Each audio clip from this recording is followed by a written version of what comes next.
Shuti mudukurikira kuri SNM TV konye kubashimira cyane tubikuye ku mutima uburyo mukurikira ibiganiro byacu. Uyu mwanya tugiye kubereka uburyo bwakifashishwa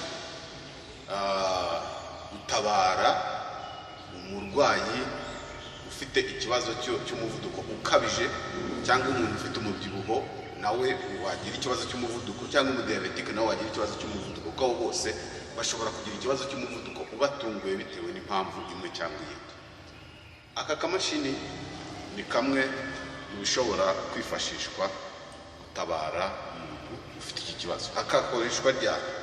Akagakoreshwa igihe umuntu yumva umutwe uri kumurya ariko ibikanu bikagaga. Urabibona ko niba umashije hano imitsi yari ireze n'imikaya yagitangiye kwikanya ku buryo kunyeganyeza byanga ahita hareka tubyumva. Ndetse aka gashobora no kwifashishwa ko gusokoza, ariko birumvikana kubera ko abantu basigaye bafite uburyo bihangiye bwo kwishyiraho imirimbo, hari abadashobora kubona uko bagakoresha, ariko ushoboye kubikora gutya biramufasha rwose afite icyo kibazo. Ariko ndabizi ko hari abadashobora kugakoresha gutya kubera imirimbo baba bashyize ku mutwe. Abo ngabo ngo bashakisha ubundi buryo, nta kundi twabigenza, twe turerekana ibyafasha abantu. Ikindi ni uko uwo muntu iyo tensiyo yazamutse akafata marikeri ugashyira hano kuri munsi y'akananwa, hano hari reflex ikorana n'ubwonko direct, hano ubwonko ikorana n'ahangaha. Ni ukuvuga ngo ushobora no gufata hano ukagira cyangwa se ukagera hano. Ko ushyira hano direct bishobora kugorana, nabyo birafasha ariko byagorana, ahubwo ibyiza no kugira hano none bikanyura mu reflex bikajyayo, bigatuma umuvuduko uhita umanuka. Umuvuduko umanuka rwose uburyo bwihuse. Si ibi gusa kuko hari n'ibindi. Hari ibindi, aka gasenda ka kayene pepa, umwe bayita kamurari. Ni umuti ukomeye cyane nk'uko muri video y'ubushize twabivuzemo. Umuntu ufite ikibazo cy'umuvuduko ukabije, umuntu w'umudiabetike urwaye diyabete, umuntu ubyibushye cyane, umuntu urwaye umwijima, ndetse n'abarwara impyiko n'abarwara pankreya, nta diyabete bafite ko barwaye pankreya. Abo bantu bose basabwa ko aka kantu batagomba kugasiga mu bintu bitwaza aho bagenda hose. No mu biro ugomba kuba ugafite, kuko bose bashobora kuza akakubaza ripoti ugasanga ntabyo wakoze, akaguhata ibibazo byinshi, asiga ite kuzamukana ukumva imitsi igiye guturika. Icyo gihe uhita ugira ute? Ugahekenya kuri ka gasenda, ugahekenya wangiza ukajinuka, ntashanga umunota umwe cyangwa ibiri ukagenda ukagacira. Icyo ukora ni iki? Ugomba kuba ufite amazi hafi aho. Ufite amazi hafi aho, ugahita ufata amazi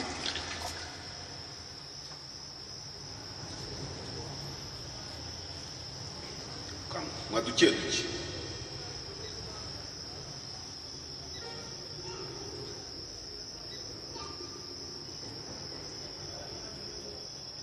Asenda bitarushira kandi ugahita wumva mu mutwe hararuhutse. Ikindi, hari utundi tuntu dushobora kwifashishwa. Health care icyo dukora ni ukubereka amabanga yose ashobora kubafasha. Utu tuntu musanzwe mutumenyereye mu mapapeteri, nyamara kaba agakoresho gakomeye kagufasha ukurinda ko imitsi yo mu mutwe iturika. Dore uko ubigenza, abibonye ugashyiraho gutya, kararyana cyane, ntabwo ugatinzaho. Ushobora kumaraho nk'amasegonda 10 cyangwa n'atanu, ugahita ugakuraho. Uko kakanze hano bita bijya mu bwonko, bigatuma ya mitsi yo mu mutwe yari ireze. None ukaba washyira ku rutoki ukagumishaho, ukagenda ubisikanya, ni nk'aho wagakoze gutya. punching ukanze n'inuza, ariko kubera ko ufite ikibazo cyuko n'imbaraga ziri kugucika ntabwo wakandisha n'intoki zo gukunda. Aka rero kagufasha kuhakanda ku buryo bukomeye, gashyiramo imbaraga nyinshi. Aka karamutse gafite imbaraga nyinshi utashobora kwihangana kugakanda cyane. Nuko njye impamvu nkihangana nuko n'ubundi am reflexologist, pressure bimenyereye, uko yabimeze kose mba nzi ko nta kiri buntware, naho umuntu utabimenyereye waba yumva ko ijuru rimubwiriye. Niyo mpamvu hari abantu batakihangana nkako. Aka gakomeye utagakoresheje ushobora gukoresha aka gato. Aka gato nako ushobora kugafatisha hano ku rutoki rw'igikumwe gutya, icyo gihe bihita bifasha ubwonko guhita butuza, reflex akajya ku murongo, ibintu bikagenda neza. Cyagihe wumvaga ufite tension yazamutse cyane, ukumva imitsi hano yagagaye, ukumva ibikanu byageze, ukumva utangiye gusa nkaho hatangiye kuza n'imbaraga zisunika ku buryo no guhumeka bitangiye kugorana. Iyo utangiye kumva ahangaha hatangiye kunanirwa gukora, umenye ko no guhumeka bigiye guhagarara. Iyo hatangiye kunanirwa gukora, umenye ko no guhumeka mu kanya gato bishobora guhagarara, kuko aha niho hagenzura guhumeka. Ubwo rero abantu barwara umuvuduko hari igihe ajya kumva ibikanu byagagaye, kumva burya biba bigiye kugera ahantu habi, urangaye gato bitutanga ibyangombwa by'abandi. Ubwo abahumeka akabuvuye mu mubare w'abagomba guhumeka, kandi washoboraga kubihagarika. Buriya hari umubwiriza umwe wavuze ati abantu benshi bapfa igihe kitaragera. Nibyo, hari abo Satani yiba abafatiranyije no kutamenya. Niyo mpamvu hari ibyo ugomba gukora, hari imitekerezo ugomba kugira. None hari no guhumeka rero bisanzwe. Guhumeka bisanzwe ko twababwiye, urisonzesha kwiyarega, urumva umukondo wagiye, noneho umwuka ukawurekura buhoro buhoro. Ariko iyo ufite ikibazo cyo kugira umuvuduko ukabije, ni byiza ko ukora uyu mwitozo wo guhumeka uhagaze, ahubwo wicara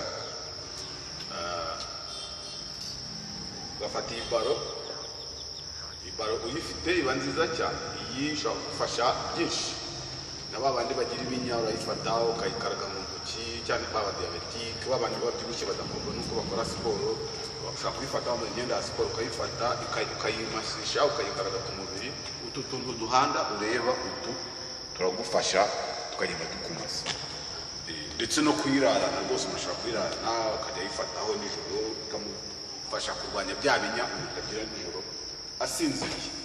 Abantu bagira ibinya basinziriye, baro nk'ingi yagufasha igihe uryamye ukabifite ikagufasha. Noneho ugira urisonzesha kwa kundi, ukareka igituza n'ijosi ukarirambura. Wamara kurekura umwuka ukongera ukanywa amazi nk'uko kundi twabiberetse. Ikindi ni uko hari reflex ushobora gukoraho buri gihe mu buryo bwa rutine. Izo reflex ni iyi ngiyi ya hano tuyita great eliminator.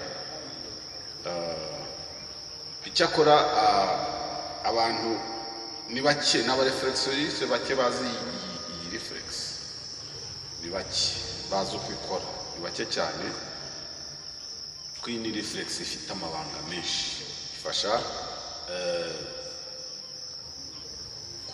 kumanura tension vuba vuba, ariko igafasha no kuzamura immune system. Cya gihe ugize nka allergie, ugize umuriro, iyi reflex nabwo irakoreshwa. Hakaza ni reflex ayibona iyi ngiyi muri centre y'ikiganza, bafata ahangaha hadashobora kukubabaza, niho ufata ukagiringira hano mu kiganza. Niyo mpamvu mubona ku mfunguzo zanjye hariho akantu kariya, buriya ni tool ya reflexology ishobora kumfasha anywhere, ahantu hariho hose ushobora gukoresha ukangura ama reflex igihe mbikeneye. ubwo rero nka SFKSN TV tuba twaberetse buri kintu cyose. Hano ku matwi mwafiteho reflex nazo zifasha kugabanya anxiety ndetse no kuribabara umutwe n'igihe tansiyo izamutse. Noneho n'umuntu wagize ipo, kuko hashobora kubaho hypertension na ipo. Hypotension yo ni ahangaha, hypotension yo itandukanye na hypertension, kuko hari ushobora kuba ari umuhypertandi arwaye hypertension ariko yaba yanyweye imiti akarenza akagira ipo. Icyo gihe uwo muntu wagize ipo reflex akoraho ni iyi ngiyi kugira ngo yongere afashe umubiri kuzamuka. Iyi ni ya reflex n'ubundi n'abantu bafite asima n'amareriji bakoraho, kuko akenshi umuntu afite asima attack ahita ajya muri ipo. Ni kenshi kuko n'imiti baba yo kumukangura nijya gukangura adrenal gland. So iyo rero umashije hano kuri reflex ufite hypotension irongera igasubira kuri normal. Naho kuba hypertension ni ahangaha gusa n'uwa ipo hano iyi reflex bose irakora. Itandukaniro ni iyi reflex iyi ikora ku ba hypertension n'iyi ngiyi. Uwa ipo agakoresha iyi n'iyi ngiyi kugira ngo abalance. Ikindi rero ni twa turi dushyirwa ku ntoki kugira ngo ubwonko bukomeze bubone amaraso ahagije. Urabibona akangaka ushobora kugashyiraho cyangwa ugakoresha agafimbo. Buriya abantu bagiye baza muri healthcare reflexology phyto nutrition research center twabigishije byinshi. Abagize umugisha wo kujya babishyira mu bikorwa n'uyu munsi barabyinjoye, bagira ubuzima bwiza butarimo guhora mu nkeke zo kwishyura amafaranga y'umurengera bitewe n'uburwayi runaka uko bwazamutse. Ahubwo umuntu akishimira kubaho ariko adafite nanone atari no ku nkeke y'uburwayi runaka bushobora kuzamuka bukeneye no gutwara amafaranga menshi. Uburwayi buje bwo gutwara amafaranga menshi. Uko nabibabwiye rero akagasenda ngere mbigarukeho buri muntu wese, kubera ko turi mu bihe bya mu isi irimo stress iteye ubwoba, aho n'abana bakiri bato basigaye bagira hypertension ndetse bakagira na stroke. Byari bizwi ku bantu bakuze gusa bashaje, kubera ko bavuga bati imitsi yabo itangiye kugagara, ntabwo baba bakiri active, baba batekereza cyane, bari gutekereza ku mitungo, batekereza ku miryango. Nibyo bituma ariko n'abatoya bisigaye bibaho. Niyo mpamvu akangaka buri wese ni ngombwa ko buri muntu wese yatekereza uburyo tuzabigisha details. Hari igitabo dufite kivuga kuri Cayenne, gifite amapaje menshi cyane. Tuzabigisha muri rusange ibanga agasenda gafite, muzasanga namwe mugomba kugakunda nk'uko muri video y'ubushize twabivuze. Unagira ngo nanone iyize yunganira iriya aho mutambonaga noneho ningiye uri kubiyerekera. Yego, uri kubiyerekera kandi mbabwira ngo ibyo tubabwira real life n'ibintu by'ubuzima busanzwe buriho bikora. Ntabwo ari theoretical, ntabwo ari amagambo, ni ibintu noneho ikindi exercise ufite hypertension wo kujya ni brisk walk. Yenda sinzi niba iyi kamera yanjye irashobora kubyerekana.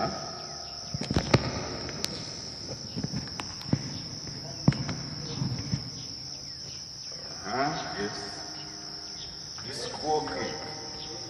Okay, iyi ni exercise umuntu ugira hypertension agomba kugira. Iyi abantu barwara umugongo, abantu barwara imitsi, niyo exercise nziza buri muntu wese agomba kwinjoyinga.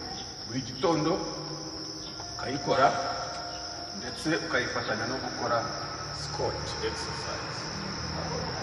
Okay, yeah. Okay, brisk walking exercise ifasha relaxinga umubiri, igatuma circulation ikora neza, igatuma umugongo urambuka babanyabiro birwa mu biro. Iyi ni exercise mukwiye gukora kenshi gashoboka. Ayikorera iwawe mu rugo, ushobora kwiyoganiza akazi mukagira ahantu mubikorera, ariko kuyikora buri munsi nibyo byiza. Wibuke ko agatsitsino ntigakora hasi. Iyo bita brisk walk, ukayifatanya na squat. Okay? Iyo ukoze squat gutya, imbaraga ziza hano mu bibero, urabona tumizi maso zirambuka, n'izi ngizi naha umugongo ukarambuka, then ukazamuka. Range of motions. Okay? Urabibutsa ko n'igihe ugiye guterura ikintu ntabwo uhita umugongo gutya, oya. Ikintu kiba kiri hano, ugasutama gutya, ukakizamura gutya. Urabibona?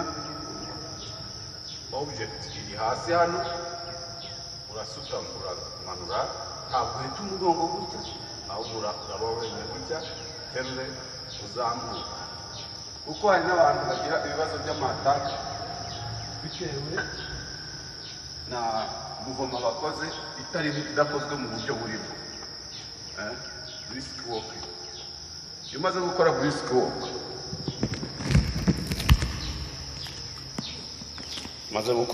walk, ukora deep breathing.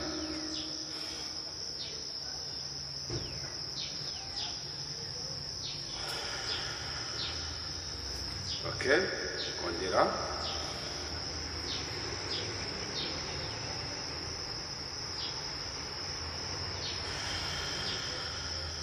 Again.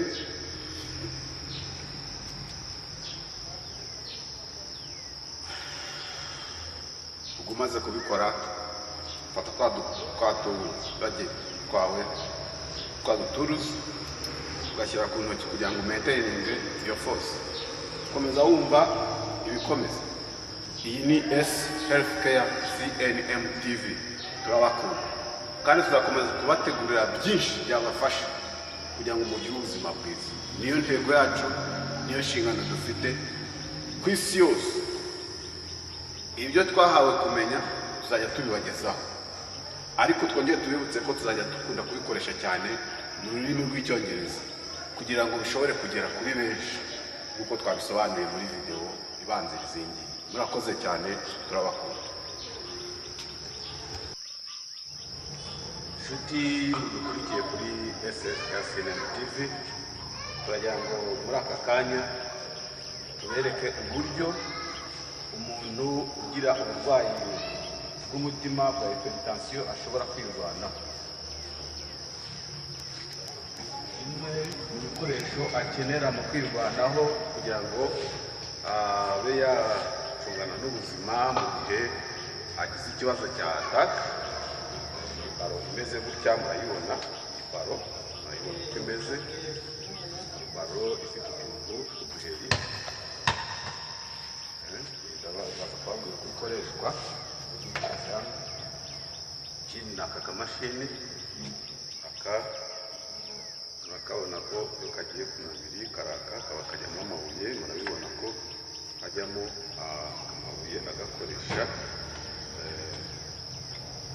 Tubarebe ku buryo agakoresha asokoza mu mutwe kugira ngo aruhure imitsi iba itari kubona amaraso ahagije, no kugira ngo ishobore kubona amaraso, ishobore gukora neza ikibazo.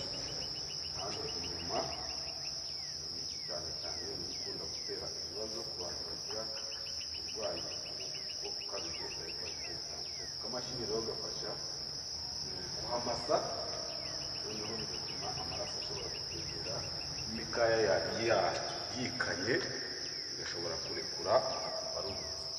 Ikindi ni uko hari utundi tuntu tw'ibanze two gukoresha igihe yumva umutwe umurya cyane, afite isereri, ni ngombwa kugira akantu nk'aka ahita ashyira ku rutoki gutya, cyangwa se nk'aka yashobora kubona hafi ye, kagafata urutoki buryo ariko bitamubabaza cyane. Rero genda reka dukoreshe aka niko keneye gufata gutya. Urabibona ko gafashe uvanga ahangaha aka kantu gafashe hajyanye na hano kw'iyi mitsi y'ibikanu hajyanye n'aha. Uvanga ashobora kuvana hano agashyira na hano gutya uvanga kugira ngo bihure ibihande bya hano gutya igice aha na hano aka nicyo kamara. Naho aka ngaka iyo ugafatishije cyangwa ugashyiraho agafimbo ushobora gufatisha aka cyangwa ugashyiraho fimbo byose birashoboka. Icyo gihe ugafatisha aka gutya kakaryana cyane ntabwo gatinzaho ariko gashobora kwifashishwa muri imagezi. Cya gihe umutwe uri kumurya cyane ashobora kugashyiraho akamazaho k'amasegonda make agahita akuraho agashyira ku rundi rutoki akamazaho amasegonda makeya agashyira ku rundi akamazaho amasegonda makeya. Icyo gihe bihita bituma wa mutwe wamuryaga bihita bihagarara vuba na bwangu.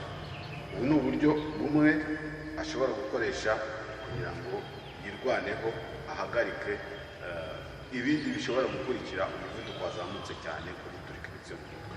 Ariko si ibi gusa, utu ni utwo kwifashisha dushoboka. Nyuma y'utu rero hari ibindi, hari amareflekisi agomba gukorwaho. Iyi ni reflekisi ikomeye ku bantu bagira ikibazo cy'umuvuduko ukabije. Ni ukuvuga ngo ahangaha urahafata ukahamasa, ushobora gukoresha n'igikumwe gutya umasa gutya. Icyo gihe bigufasha kugira gute kuruhura imitsi itwara amaraso igashobora yayindi yayikanye ikarekura, ariko igakorana nanone n'imitsi itwara amashanyarazi ko birakorana bigatuma ataka yagiye kubaho gabanuka cyane igihe tension yazamutse cyane. Ikibazo kiba gishobora gukurikiraho ni uguturika imitsi yo mu mutwe. Ikindi ni ku matwi ngaha ashobora kwifashishwa kuhamasa, naho ushobora gutuma ako kanya umuntu yumva aruhutse. Ahandi ni hano ku kananwa ahangaha ufite marikeri nk'iyi aka kabuno kayo ariko uhita umasisha hano ku kananwa naho hahita hakorana n'ubwonko uwo mwanya. Ikindi noneho ni exercise zo gukora. Ushobora gufata baro nk'iyi noneho ukayitsindagiza hano munsi y'akameno ku buryo bigera ku mukondo. Ufata iyi baro ukayitsindagiza ukazamura umwuka wisonzesheje,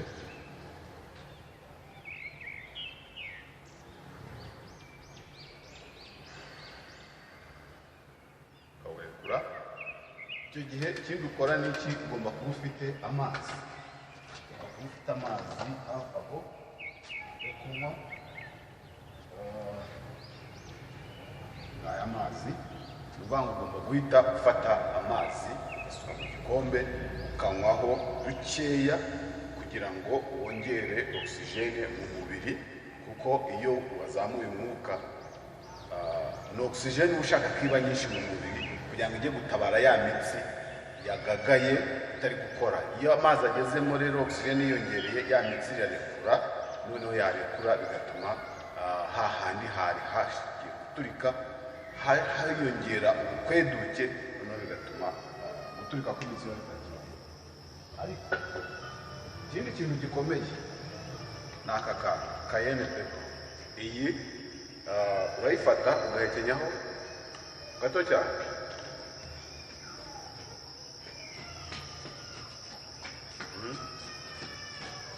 ukayikenya ukajundira. Birumvikana ubukare bwako burazamuka, noneho hashira nk'iminota 2-3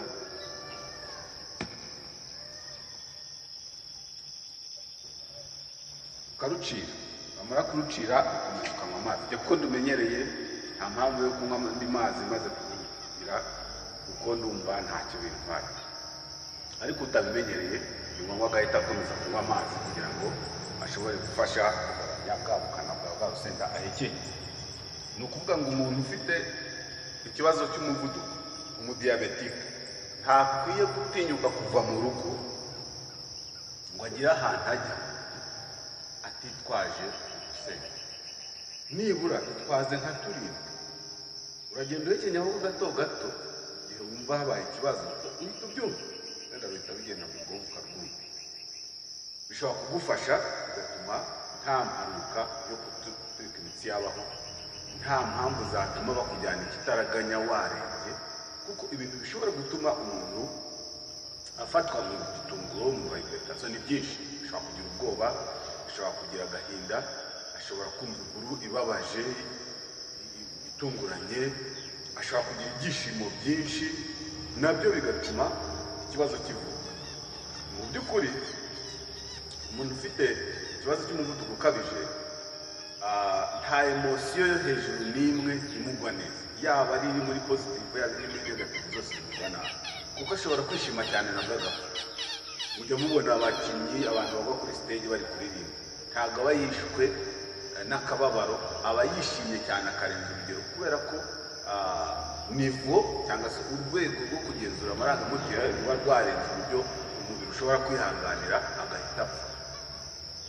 Ni kimwe nanone iyo habaye ikintu kibabaza umuntu kikarenza urugero, nabyo ni kimwe. Ni ukuvuga ngo ibyishimo byinshi umuntu urwara umutima cyangwa hypertension bishobora kumwica, n'umubabaro nawe ushobora kumwica.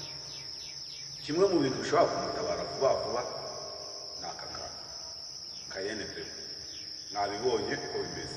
Ikindi ni izi exercise naremye, iyi deep breathing ni exercise ushobora gukora ari hose. Wenda utese iyo baro nari ngenda ushobora kutayifite rwose, ariko ukibuka ko buri gihe ugiye gukora exercise ugomba kwicara. Kubera iki? Kubera ko umuntu ugira ikibazo cy'umuvuduko aba afite n'isereri. Ubwo rero agomba kwenda gukora exercise ahagaze kuko yaba uricara, ukaba wafata intoki zawe zombi ukagerekeranya ibiganza, ukazamura ijosi ukarirenga, noneho ukazamura umwuka, yenda ugafata hano hejuru y'umukondo ugasanga uhazamuye, ufashe diaphragm, kurekuye umwuka amazi ukanywa nk'uko nabibereye. Umuntu ubaho ubuzima bwo gukora izi exercise yitwararika gutwara turiya dusenda akaturya, akitwararika kuba yakora ahangaha naberetse, akaba yamasa hano ku matwi hano naberetse, ka kamashini naberetse akaba agafite, akangaka akaba yakamashisha hano inyuma ku irugu igihe yumva ibikanu byagagaye, kuko akenshi birajyana, ndetse na hano hejuru akareba abandi bamumasiza. N'ufite umusatsi muke ashobora no gufata no kugasokoresha nk'uko basokoresha akabushi. Ibi nabyo bihita bigira uruhare rukomeye mu gutuma imitsi yari irize cyane yashoboraga guturika ishobora guhita ijya. Inshuti zacu rero, iyi ni SRF Kasenamutindi, tuzatuma tubereka ibintu byinshi byabafasha. Ubu ni ubufasha bwihuse umuntu ugira ikibazo cy'uburwayi bw'umutima, umuntu ugira ikibazo cy'urugendo rw'amaraso, umuntu ugira ikibazo cya hypertension, n'abantu barwara umuvuduko ukabije ni hypertension, urumva, n'abantu barwara diabete, ndetse n'abantu barwara umwijima bashobora kwitwararika utu tuntu kuko byabafasha, kuko izo ndwara zirakururana. Umuvuduko ukabije ukurura diabete, umubyibuho ukabije, n'abantu bafite umubyibuho ukabije nabo bagomba gukurikiza izi nama, kuko nabyo umubyibuho ukabije ukurura diabete ugakurura n'umuvuduko icyarimwe, ushobora kuzira rimwe, kandi noneho byose bifite umuvuduko uri hejuru. Ubwo rero kugira akamashini nk'aka ushobora kwifashisha kumasa kugira ngo gaturishe imitsi, kuba wakitwaza marikeri nk'iyi wakimashisha igihe bibaye ngombwa hano ku kananwa, ahangaha kwipuwe n'ahangaha ku kaboko. Izi ni puwe z'ingenzi cyane ku muntu ufite umuvuduko, ndetse na hano hagati, kuko aha hagati mu kiganza aha mureba, aha hagati mu kiganza aha hajyanye na hano.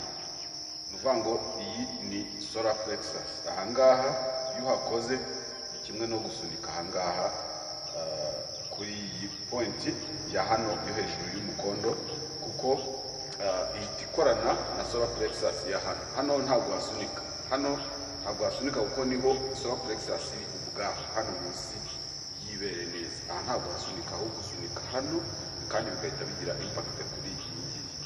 Ugasunika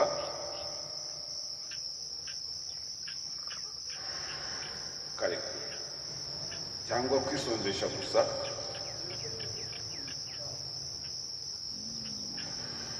ukarekura. Ibyo ngibyo bigufasha gutuma ushobora guhagarika atake ikomeye yari igiye kuva. Aha ngaha ni point yo ufata marike ugashyiraho ugakaraga gutya kugira ngo ukangure reflex ya hano, nayo ihita igenda igatuma igifu gituza, kuko akenshi umuntu ugira umuvuduko hari igihe igifu gihita kivumbura, hari n'igihe awugira ari igifu kibiteye kivumbuye cyagize ibibazo runaka. Urabizi ko ari nk'umuntu urakara hanyuma igifu kikamuha, hari n'urwara igifu bigahita bimuzamurira uburakari. Byose birakora kubera bya bintu nababwiye rwa ruhererekane yahererekanye amakuru y'imbere mu mubiri biri kuri ka kagangiriro nabwiye ka koheria gahuza ibice byose by'umubiri hafi ya byinshi byo mu bice byo mu nda ndetse bikabuza n'ubwonko. Kubw'ibyo rero abantu bagira ikibazo cy'umuvuduko ukabije bahabwa inama yo kugira utuntu bitwararika nk'uko babwiye, kumenya uburyo ashobora gukora aha ngaha aturisha igifu, aturisha n'amarangamutima, kumenyera kwisonzesha akantu hano hejuru y'umukono kuri santimetero imwe, azamura umwuka akamarana umwuka amasegonda 15 akawurekura akanywa amazi, kumenyera kumasa ku matwi niyo waba nta kibazo ufite aha ngaha hajyanye n'ubwonko ukamasa ukandamo gakeya. Ibi byose ni uburyo bwafasha wa muntu ufite bwa burwayi ushobora guhangana nabwo mu gihe bwamufata bumutunguye aho yaba ari hose. Ashobora kuba afite imiti byiza, ariko ashobora kuba yanayifite ariko situwasiyo arimo cyangwa condition arimo ishobora gutuma iyo miti imufasha kumanura tansiyo yazamutse ku rwego rwiza. Ubu ni ubundi buryo bwafasha bwakunganira ubundi buryo abasanzwe bakoresha. Ibi ngibi ntabwo bikuraho kwivuza bisanzwe no gukurikiza inama zisanzwe n'inama z'imibereho itanga. Ibi ni ibyiyongera ku bindi umurwayi ufite uburwayi agomba gukurikiza aba yahaweho inama. Murakoze cyane. Iyi ni Best Healthcare CNM TV. Turabakunda.